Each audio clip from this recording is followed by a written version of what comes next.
नमस्कार, मेरा नाम है प्रियांश द्विवेदी और आप मुझे देख रहे हैं धनवंतर चैनल के ऊपर। इस चैनल पर आपको देखने को मिलेंगे स्टॉक मार्केट और इन्वेस्टमेंट से रिलेटेड वीडियोस।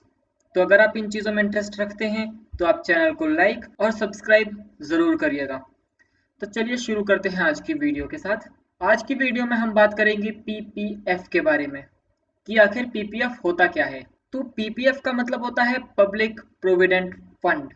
अब ये जो पीपीएफ है ये एक सेविंग स्कीम है जो कि टैक्स फ्री है और ये tax free saving scheme government of India ने 1968 में लॉन्च करी। अब इस पीपीएफ स्कीम में क्या होता है कि इंटरेस्ट जो है वो आपको गवर्नमेंट पे करती है।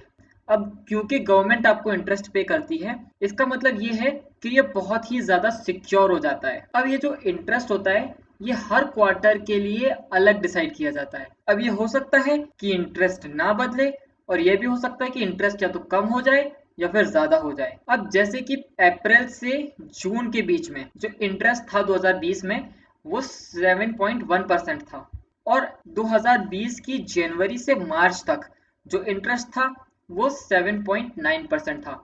इसका मतलब 2020 में ही इंटरेस्ट 7.9 से घट के 7.1 हो गया। अब अगर आप ये वीडियो देख रहे हैं एक काफी स्ट्रॉन्ग प्रोबेबिलिटी है कि आपको इन सारी चीजों में इंटरेस्ट है और आप इन सारे share market, stock market, mutual fund और इन सारी चीज़ों में पैसा लगा के पैसा कमाना चाहते हैं तो आपको इन सभी चीज़ों के लिए ज़रूरत पड़ेगी एक डीमैट अकाउंट की। तो ऐसी काफ़ी सारी सर्विसेज हैं जहां से आप अपना डीमैट अकाउंट खोल सकते हैं, लेकिन मैं सजेस्ट करूंगा कि आप एंजल ब्रोकिंग के साथ अपना डीमैट अकाउंट खुलवाएं। उनके अकाउंट खुलवाने की प्रोसेस काफ़ी फास्ट और काफ़ी ज़्यादा सिंपल है। अगर आप एक डीमैट अकाउंट खुलवाना चाहते हैं तो डिस्क्रिप्शन में दिए गए लिंक पे क्लिक करके एंजल ब्रोकिंग के साथ अपना एक डीमैट अकाउंट खुलवा लीजिए। तो चलिए कंटिन्यू करते हैं हमारे वीडियो के साथ। अब पर्पस क्या होता है पीपीएफ का? पर्पस सिंपल सा ये होता है कि लोगों को मोटिवेट किया जाए कि भैया पैसा सेव कर लो अपने रिटायरमेंट के लिए। अब कैसे मोटिवेट किया जाता है चलिए देखते हैं।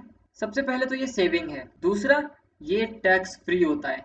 इसका मतलब जो भी पैसा आप पीपीएफ में डालेंगे उस पर गवर्नमेंट आपसे टैक्स नहीं लेगी। तो ये बहुत बड़ा मोटिवेशन होता है क्योंकि टैक्स कोई भी नहीं देना चाहता बट देना पड़ता है सबको। अब तीसरी जो चीज़ है वो ये है कि पीपीएफ जो है वो गवर्नमेंट का कंट्रोल होता है उसके ऊपर। इसका मतलब ये है कि उसमें ज़्यादा रिस्क नहीं होता। ऐसा नहीं होता कि आज पैसा है कल मार्केट डाउन हो गया जैसे कि शेयर मार्केट में होता है। क्योंकि गवर्नमेंट का कंट्रोल है तो रिस्क लो होता है। अब इसमें इंटरेस्ट रेट जो है वो काफ़ी ज़्यादा हाई होते हैं। अब ये हाई कैसे होते हैं ये वीडियो में हम आपको आगे बताएंगे। तो चलिए चलते हैं अपने दूसरे टॉपिक की तरफ विच इज लॉक इन। अब लॉक इन जो है वो पीपीएफ का एक महत्वपूर्ण हिस्सा होता है। तो समझते हैं लॉक इन को। अब लॉक इन में क्या होता है, मैंडेटरी होता है क्या, इन्वेस्टमेंट। कितने टाइम के लिए? 15 सालों के लिए। इसका मतलब सिंपल भाषा में अगर कहा जाए वो ये है कि अगर आपने एक बार पैसा इन्वेस्ट किया है पीपीएफ में तो वो 15 सालों से पहले आप निकाल नहीं सकते।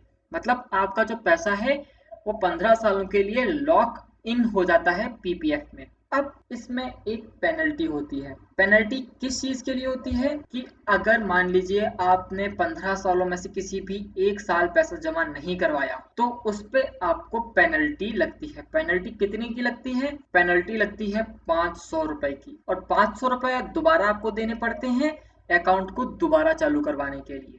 अब बात कर लेते हैं इन्वेस्टमेंट लिमिट की कि कितना पैसा आप इन्वेस्ट कर सकते हो, कम से कम और ज्यादा से ज्यादा। तो कम से कम आप 500 रुपए इन्वेस्ट कर सकते हो। अगर आपको लग रहा है कि आपके पास ज्यादा पैसा नहीं है या फिर आप ज्यादा पैसा 15 सालों के लिए रोकना नहीं चाहते तो आप कम से कम 500 रुपए इन्वेस्ट कर सकते हो और ज्यादा से ज्यादा आप 1.5 लाख मतलब 1.5 लाख रुपीज इन्वेस्ट कर सकते हो। 500 से कम नहीं और 1.5 लाख से ज्यादा नहीं। अब जैसा कि मैंने बताया था कि आपका पैसा 15 सालों के लिए लॉक हो जाता है। इसका मतलब ये नहीं है कि किसी भी सिचुएशन में आप पैसा नहीं निकाल सकते। कुछ एक्सेप्शंस होते हैं, उन एक्सेप्शंस में आप पीपीएफ से पैसा निकाल सकते हैं। तो वो एक्सेप्शंस होते हैं, सबसे पहला बच्चों की higher education, graduation, post graduation, PhD, इस टाइप की ये जो हायर एजुकेशन होती है उनके लिए आप पैसा निकाल सकते हैं पीपीएफ में से। दूसरी जो चीज होती है वो होती है मेडिकल इमरजेंसी। अब क्योंकि मेडिकल इमरजेंसी को तो पता नहीं कब आ जाए, दिल का दौरा है कब आ जाए, किडनी फेलियर कब हो जाए, तो मेडिकल इमरजेंसी के लिए भी आप पैसा निकाल सकते हैं। लेकिन आप पैसा कब निकाल सकते हैं? ऐसा तो है नहीं कि आज आपने पीपीएफ अकाउंट खोला और 2 दिन बाद आप पहुंच गए कि भाई मेरे को पैसा निकालना है। नहीं, इस पर भी लिमिट है। आप 7वें साल के बाद पैसा निकाल सकते हैं, और 7वें साल के बाद भी आप सिर्फ 2 चीजों के लिए पैसा निकाल सकते हैं, विच इज हायर एजुकेशन और मेडिकल इमरजेंसी। तीसरी चीज के लिए आप पैसा नहीं निकाल सकते। अब बात करते हैं 3 E's के बारे में। Expand, expand, expand. ये 3 ऐसी पॉलिसीज हैं जो ट्रिपल ई के लिए क्वालिफाई करती हैं। उनमें से एक होती है पीपीएफ। तो देखते हैं ये तीनों एक्सपेंड किस किस चीज के हैं। सबसे पहला एग्जम्पशन जो है वो है कि टैक्स आपको नहीं देना पड़ेगा उन इन्वेस्टमेंट के ऊपर जो कि आप सेक्शन 80C के अंदर इसमें करते हैं। और जैसा मैंने बताया, आप इसमें मैक्सिमम 1.5 लाख रुपए तक आप इन्वेस्ट कर सकते हैं बिना किसी दिक्कत के। और अगर कैलकुलेट किया जाए कि आपको कितना टैक्स एग्जम्पशन होगा अगर आप 1.5 लाख रुपए इन्वेस्ट करते हैं, तो आप लगभग 46,800 रुपीज बचा सकते हैं अगर आप 1.5 लाख रुपए इन्वेस्ट करते हैं सेक्शन 80C के अंदर। अब जो दूसरा एक्सपेंस है वो है, आपको एग्जम्पशन मिलता है कि टैक्स नहीं देने पड़ेंगे उन रिटर्न्स के ऊपर जो कि पीपीएफ से आपको मिलेंगे। सिंपल, कोई प्रॉब्लम नहीं है, कोई कॉम्प्लिकेशन नहीं है। अब चलते हैं तीसरे एग्जम्पशन की तरफ, विच इज एग्जम्पशन नंबर 3, कि आपको टैक्स नहीं देने पड़ेंगे किस चीज पर? मैच्योरिटी पे। मतलब जब आपके 15 साल पूरे हो जाएंगे उसके बाद भी आपको इन चीजों पे टैक्स नहीं देना पड़ेगा। अब देखने वाली बात यह है कि पीपीएफ अकाउंट कौन ओपन कर सकता है।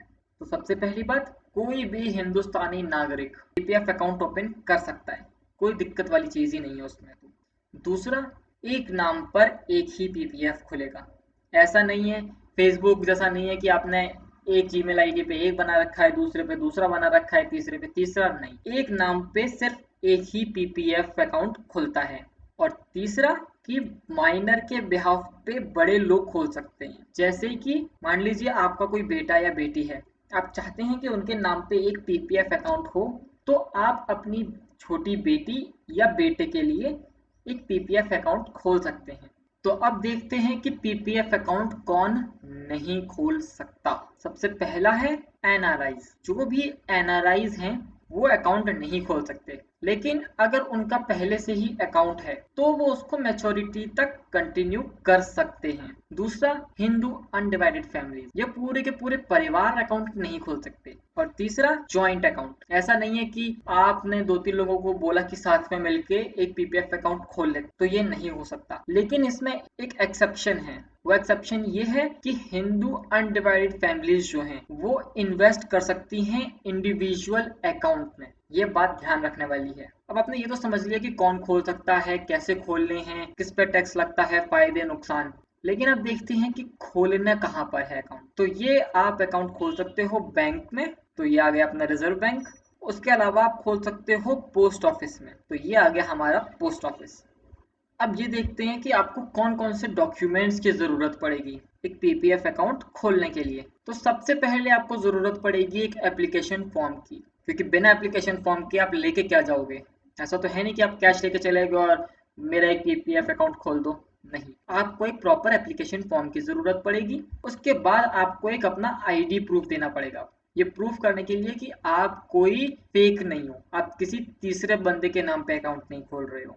क्योंकि याद है, एक नाम पर एक ही अकाउंट खुलता है। तीसरी चीज आपको देना पड़ेगा वैलिड एड्रेस प्रूफ। और सबसे आखिरी में आपको देना पड़ेगा सिग्नेचर, क्योंकि सिग्नेचर तो हर जगह जरूरी होते हैं। तो चलिए, आज की वीडियो के लिए इतना ही।